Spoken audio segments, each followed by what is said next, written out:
Welcome, everybody.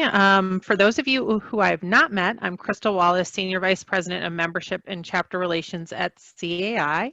And we've been having several of these interactive discussion webinars with our CEDs and chapter presidents and president-elects, and decided that it was time that we had one to talk with our membership chairs. I know I see we have a bunch of CEDs on here as well, and probably some presidents as well, and we're glad to have them here.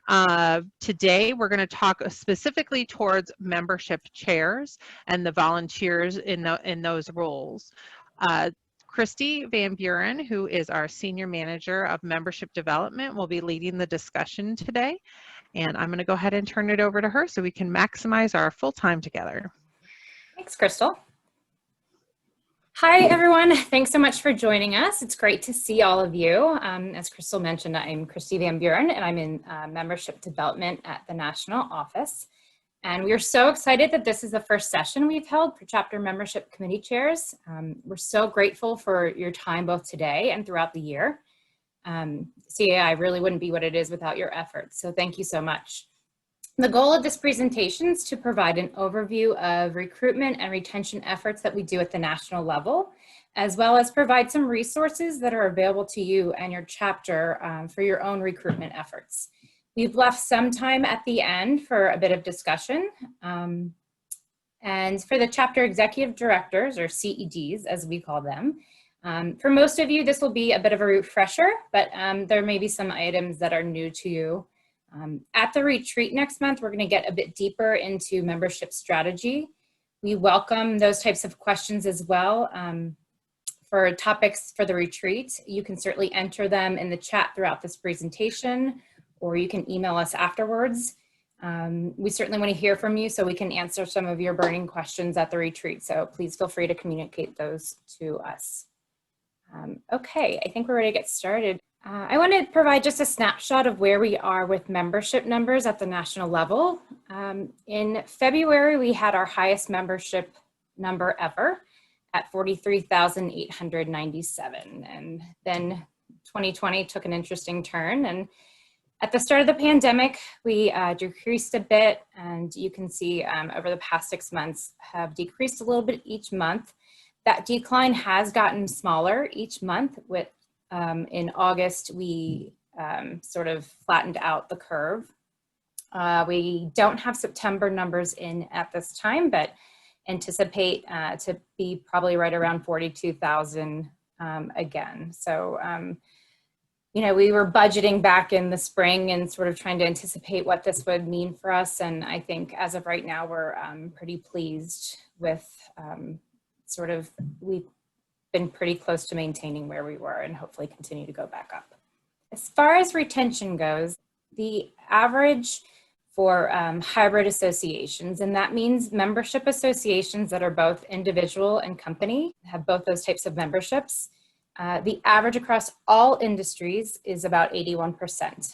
So for the 12 months preceding the pandemic, our average at the national level was 81.4%. We are always trying to increase that number, but for where we are, the shift in membership and the pandemic at 74.9% since, we're pretty pleased with that.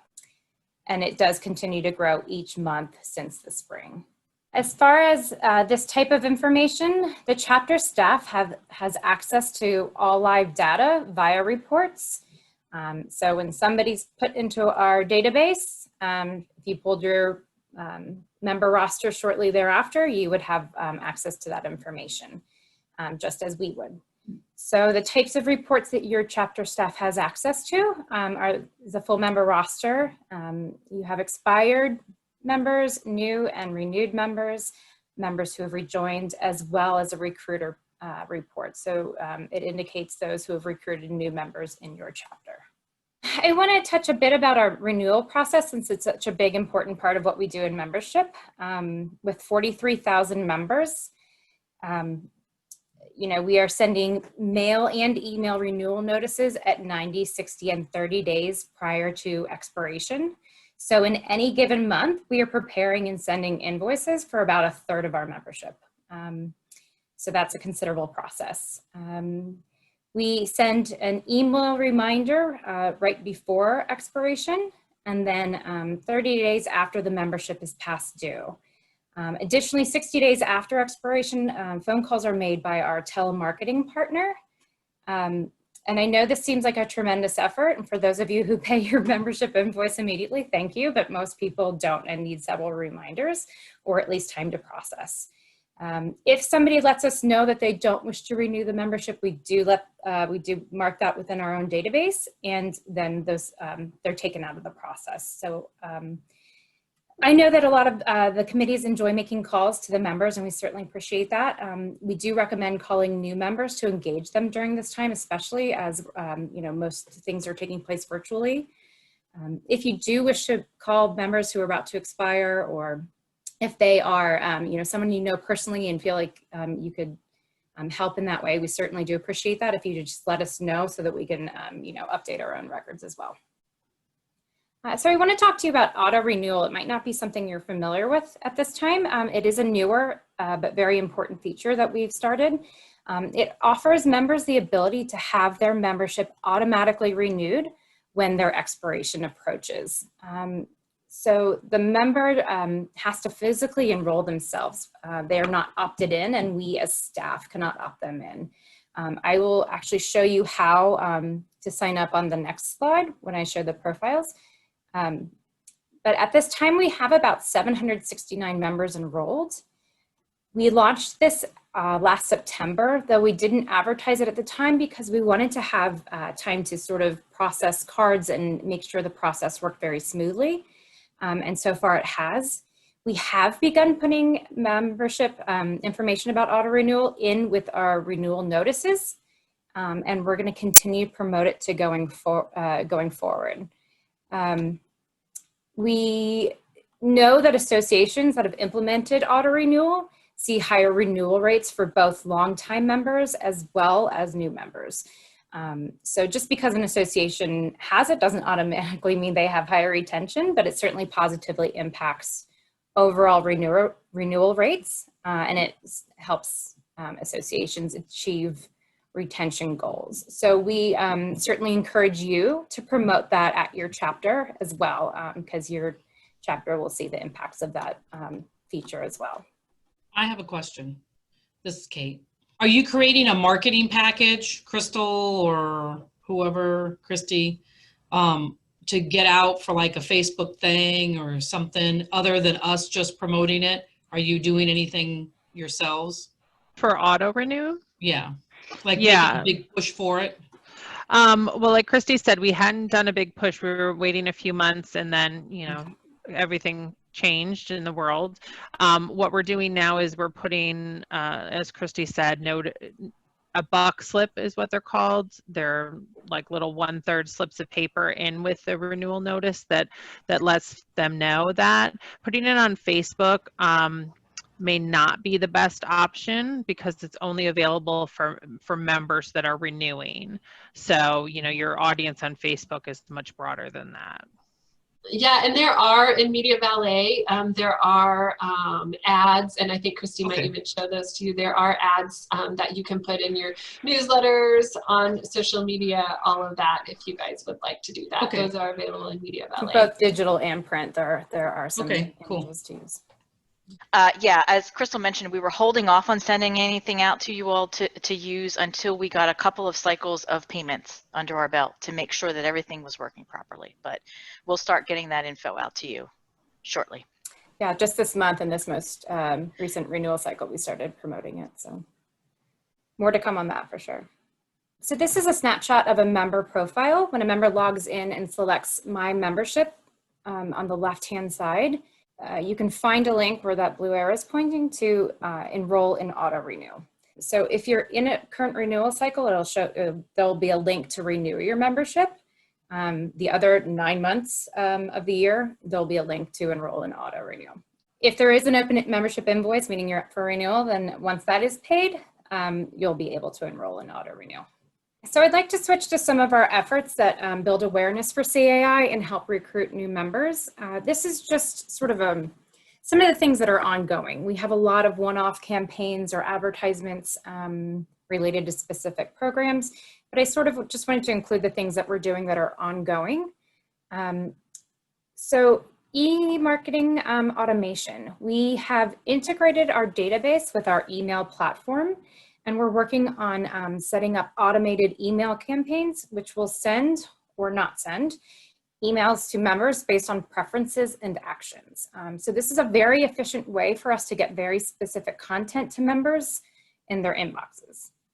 The first campaign we're going to launch is for new member onboarding, which will consist of a series of targeted emails specific to member types, and they're going to focus on benefits. So new members are immediately aware of how to access their benefits and get involved.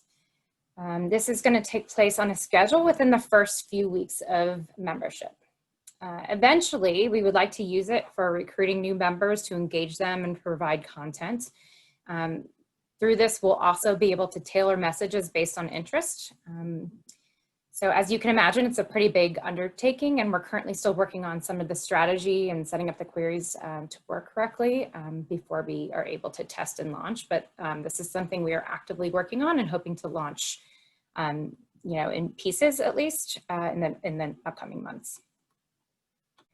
Hopefully you're familiar with HOAresources.com. This was a website that was created to provide content on HOAs and build awareness for CAI.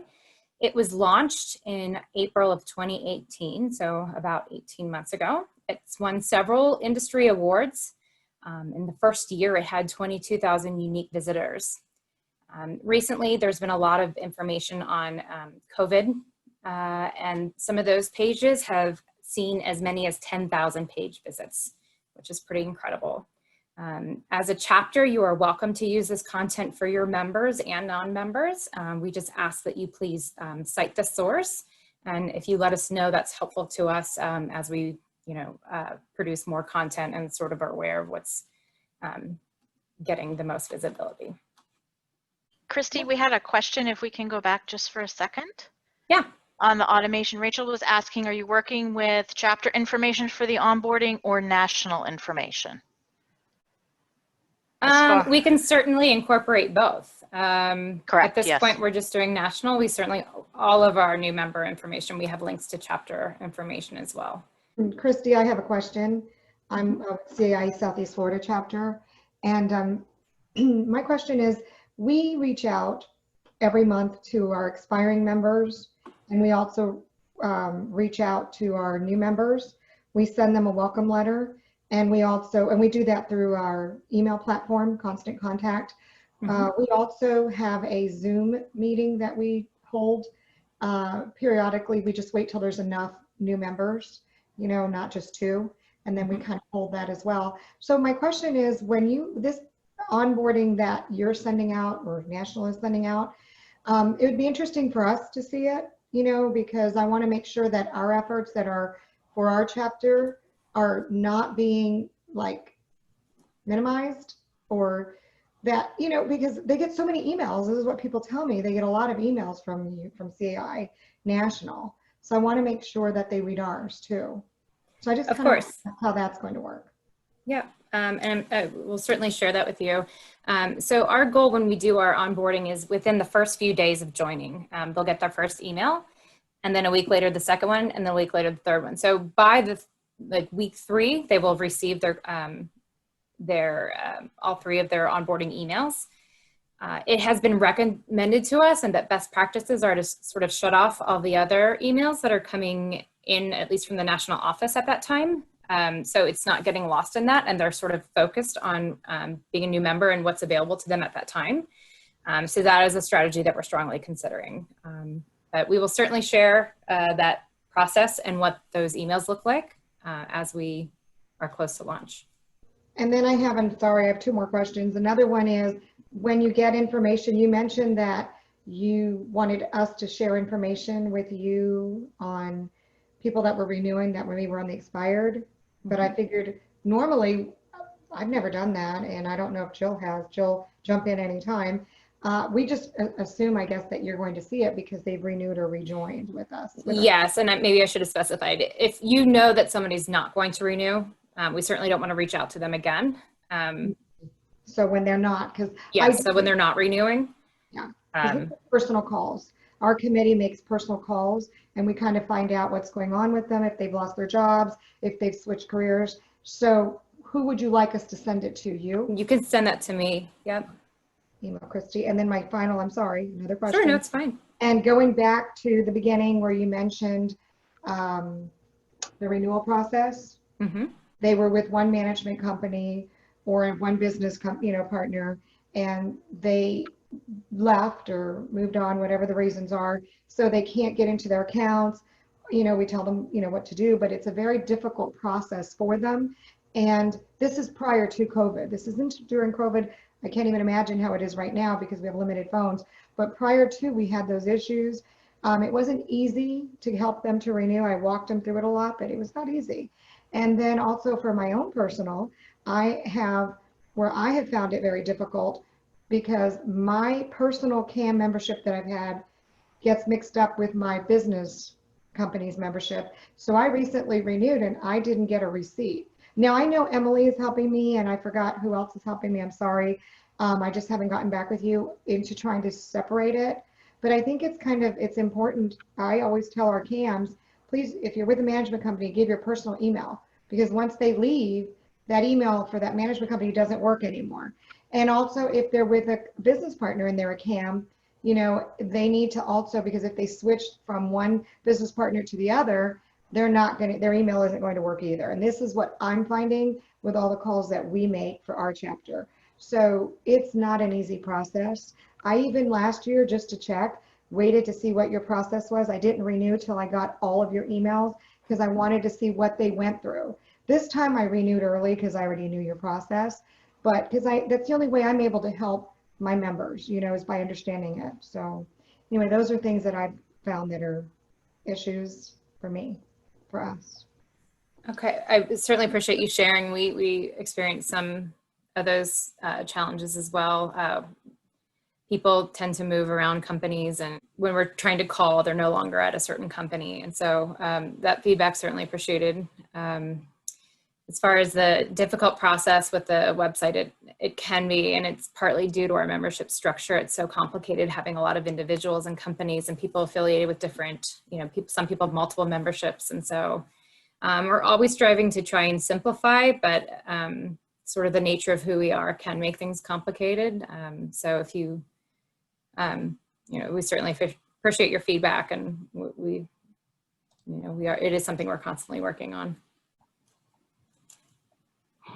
Okay, should we talk about some retargeting campaigns?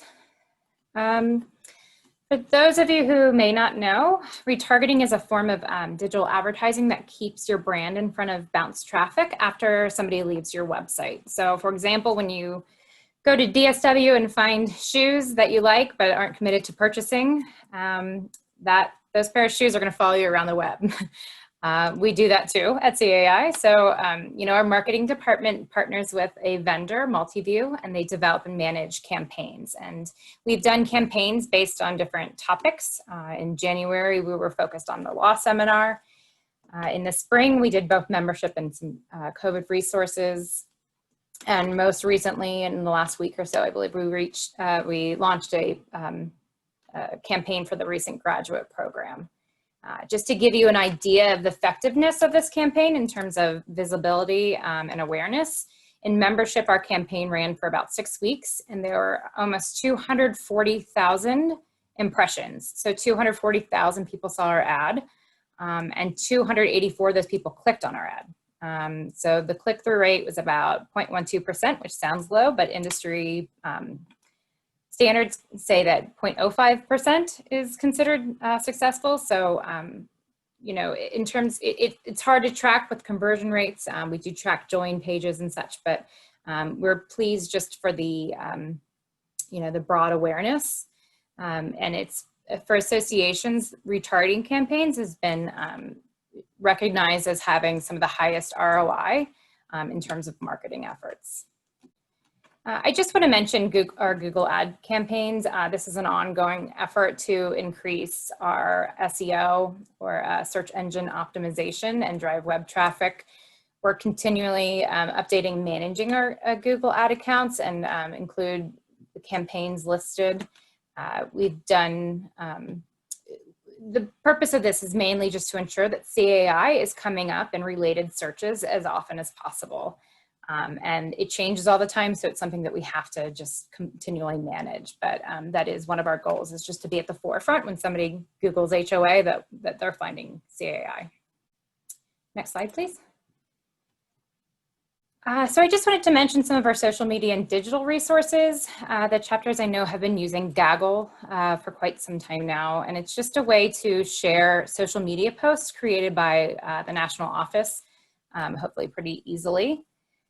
We mentioned Media Valet a bit ago, and this is a screenshot of the website. It's a really robust and user-friendly website, and we will, as an organization, share all of our digital images, relevant documents, and videos that we've created.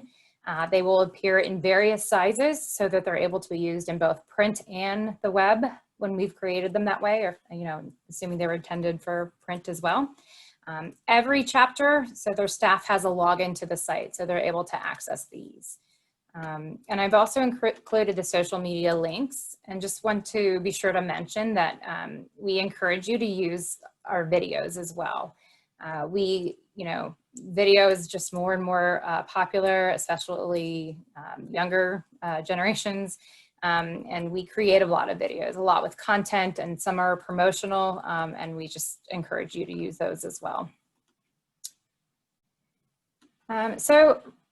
We have the Recruiter Club, and we also run campaigns around the Recruiter Club. Word of mouth continues to be the best way to get new members across all associations and industries. I don't know about you, but I don't typically purchase a product without reading a review anymore, and the same goes for membership. Our Recruiter Club is designed to recognize and reward member recruiters.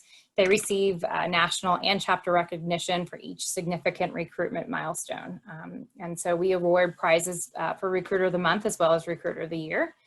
And we just recommend that chapters use, they recognize recruiters within their chapters at events and in publications. The image you see on the screen is for our most recent campaign that's running through October 31st. If a member recruits just one new member, they get entered into a drawing for one of several gift cards. And as a chapter, you can piggyback off of our campaigns. You can create competition within your area, and there are a lot of ways to do this, and I'm sure some of you have some excellent ideas to share. But we're also happy to talk through any of them with you in the national office as well. So just something else you can consider. So just a couple more things I want to mention. One thing that we have done for the past 5 or so years that we do annually is the national office will match up to $500 spent by a chapter on any membership recruitment effort, typically mailings to cover, printing and postage. You can do that every year. You can write that in as part of your budget, something that you will plan to do. And we're not really strict. It doesn't have to be the old-fashioned printing and postage. If you do something else that's related to recruitment, sort of any recruitment effort, please think of the national office, and we'll be happy to match that up to $500 annually. So you can send that information to me, and I'm happy to process that for you. At this time, we're not shipping membership materials, but most membership materials can be found on Media Valet until we are able to resume shipping hard copies. And if there's something they're not able to find, certainly let us know. Hey, Christy, can I make one point on that? Yeah. So just to clarify, what Christy's speaking about is shipping membership information to chapters in bulk, like brochures and things like that. We are still sending out membership information when people join the organization, so they are getting a mailer there. Yes, I just wanted to clarify that. Yeah, so if there's anything on Media Valet that you're not finding that you need, certainly let us know and make sure that gets included as well.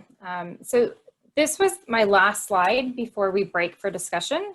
And I just want to reiterate our thanks to all of you and all that you do. And, you know, this is a partnership. So, you know, please, if we can help with anything, please reach out. I love to talk membership and I'm happy to do it anytime.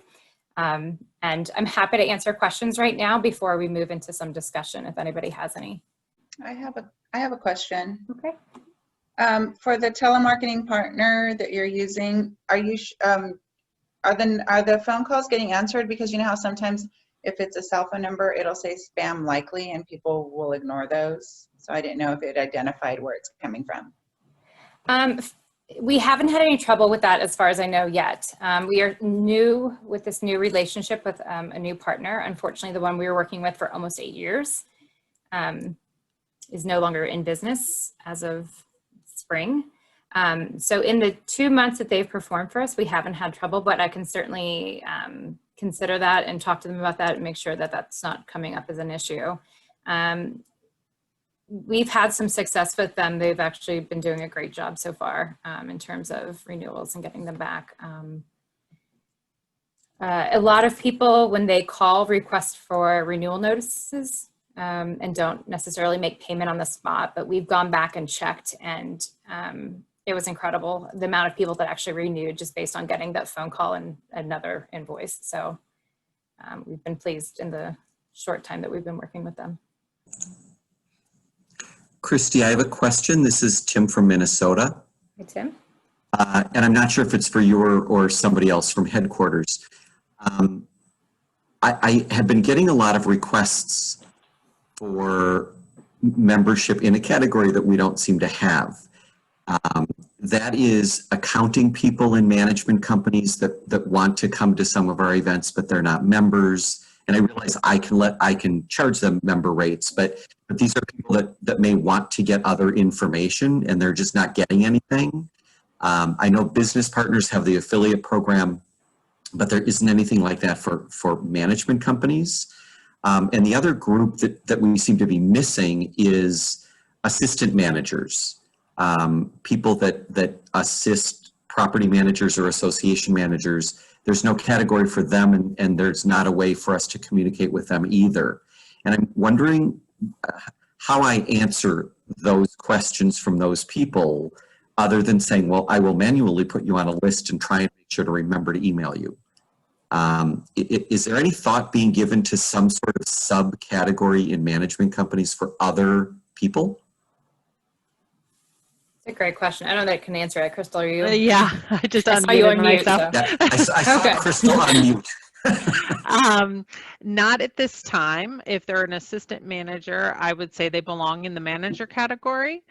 We do recognize that there are people in management companies that don't necessarily fit directly into that role. But we would extend a manager membership to them. For example, I know some management companies may have their accounting staff or, you know, like rules enforcement people or things like that they want to have memberships, and we can include them in there. Right now, it's just not in our plans to expand the types. Our membership structure is a little complicated anyway, and I'm afraid that might dilute it a little bit. Hey, Crystal and Christy, this is Tony from Pennsylvania. Just to follow up what Tim said, along the same lines, I know here in Pennsylvania we have both high-rise buildings in downtown Philadelphia, Pittsburgh, as well as a lot of large-scale communities up in the Pocono that sort of have the same situation. They have recreation directors, they have assistant property managers, and all sorts of other staff. Some of them join as managers, but it might help increase membership if there was a membership that was more geared towards them. It could even be the same price, just call it something different. So just throw that out as food for thought. Yeah, we do. For the large scale managers, we do have some resources specifically to them. We have been working on getting some more structure in place as far as demographics to also capture high-rise managers as well. And are planning we are in the process of increasing content for high-rise managers to be able to build that portion of the membership as well. So look for something coming down the pike that will allow them to identify themselves in those areas, and we'll be able to better target, market them, and be able to pass that on to you. Thank you. Christine, you've got your hand raised. Thank you. I didn't want to cut anyone off. I will say, kind of to answer that too, we kind of in Orange County have done what Crystal was saying. If there's anyone who wants to join that isn't exactly a community manager, they still have gone under the community manager category. And as a chapter, we actually have done HR seminars and trying to do some financing for those management companies. And especially if it's a large company that has a management company membership, sometimes we've worked with them if they're not wanting to necessarily join their HR person. But I do think, you know, in addition, having those local classes kind of helps get them as members, and they don't necessarily, they're an individual as opposed to the company. So, I mean, we haven't seen an issue with that distinction here in Orange County. Thank you, Christine. Well, we just have a few more minutes. Just wanted to thank you all for joining us today. I think we had up to 57 people attending, which is awesome. A lot of membership chairs. We hope that you learned something new. Raise your hand if you learned something new. Oh, good, good. Lots of people, see, good. We're here to answer your questions. We know we put out a ton of information, and sometimes it's overwhelming to both either a volunteer and an executive director. We want to share that information in a meaningful way, and if we can do something different, please let us know. We're open to, you know, looking into different ways to do things. Sometimes we have limitations based on the technology and stuff, but we definitely want to explore those things like we discussed earlier. And everybody have a great afternoon. If you have any questions, please contact a member of the Chapter Relations team or email chapterlearning@caionline.org.